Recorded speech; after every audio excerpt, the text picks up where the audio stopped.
E eu vou te falar, eu não sabia nem abrir o Excel.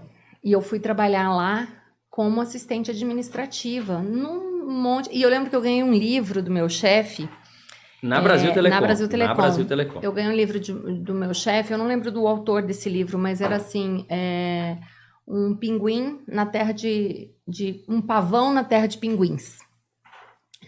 Porque era um universo totalmente diverso para mim, né? Eu era administradora, ali só tinha engenheiro, era uma coisa completamente... Só que eu fui canalizando para aquilo que eu gostava mais. E aí eu virei coordenadora de licitações, de assistente, eu fui aprendendo tudo, tal, virei coordenadora de licitações. E quando a Brasil Telecom lançou a celular, a GSM, eu participei de um processo seletivo em Brasília.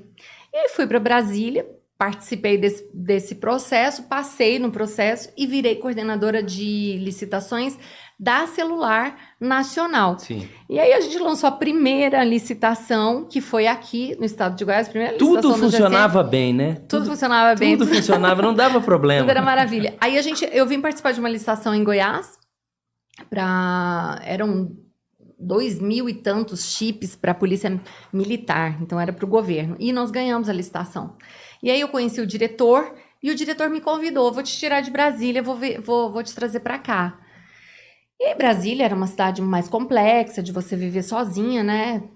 Enfim, e aí ele me fez uma proposta, e aí eu aceitei.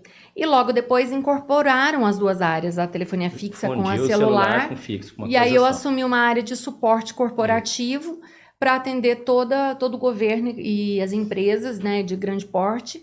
E aí lá nós nos conhecemos nessa época, quando eu fui para essa Quando eu saí da área, você chegou para assumir. E era a área que eu e o Guilherme trabalhávamos. Na prática, teve um pouquinho de segmentação de áreas lá, mas era o que a gente chamava de consultoria interna. A gente dava assistência à distância por telefone para as contas telefônicas, gerar serviços, excluir, reinstalar, etc. O Guilherme... Você trocou de área depois ou não? Você ficou Troquei umas 10 vezes de área lá. Mas a gente se conheceu, você chegou na Brasil Telecom, eu acho que um mês depois de mim. Eu cheguei estagiário. Eu era um dos... então você entrou na área um mês depois de mim. E foi... Era uma área que só tinha engenheiros também. E eu não era engenheiro, só era papo de engenheiro e eu tentando enturmar. Tinha muito engenheiro. Todos os nossos amigos de Brasil Telecom... Pensei que você fosse engenheiro. Não, mas eu não menti na entrevista, não. Na época, saudoso Omar, para mim um diretor fantástico, um super-humano que fez uma entrevista pesada comigo. Eu voltei vibrando da entrevista aqui de Goiânia. Eu tinha um golzinho bege, quadrado, antigo, que faltava farol. Lembra dele, o Barangão? Lembra. Faltava limpador de para-brisa. E eu vim para essa entrevista com tanta concentração. Acabei de fazer a entrevista com o RH e ela já falou, você pode ficar mais um tempinho conversar com o diretor? E eu já falei, bom, passei. Você vê como gente sempre foi um desafio, né? A gente acha que é um desafio atual, mas sempre foi um desafio. E sempre será.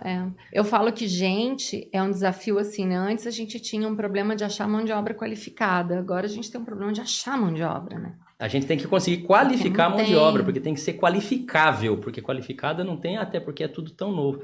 Eu sei que esse cara já começou, hoje as perguntas estão batidas, mas na época eu falei, você tá, caracas. Eu do Orkut ainda, do LinkedIn, ICQ. E a gente se conheceu naquela época, foi né? logo Já, quando a gente com a trabalhava Patrícia. lá, que eu conheci a Patrícia. Foi. A Patrícia veio um pouco depois, foi na hora que eu tava saindo da Brasil Telecom. Mas só finalizando a parte da entrevista, ele já me pediu de cara para vender lote em cemitério. Ele pediu pra mim também. É manjado, né, filho da mãe? A gente achava que ele era o ídolo, mas já tava lendo só a cartilha. Vende a caneta. Vende a caneta para mim... vende o lote no cemitério, e a outra coisa olha, a sua funcionária principal tá dando em cima de você. Você mantém ou você demite a sua melhor funcionária? Eu falei que demitia, eu falei, não gosto de assédio, não, sou um cara sério e tal.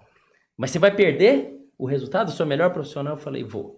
Aí ele fez uma última pergunta de um vendedor que estava fazendo coisa errada. Ele falou, olha, esse vendedor ele faz umas coisas por detrás dos panos, mas você está com o seu emprego em risco. E se você demitir, com certeza você não vai bater a meta. Toda a sua equipe está na expectativa de bater essa meta e o negócio está na mão dele.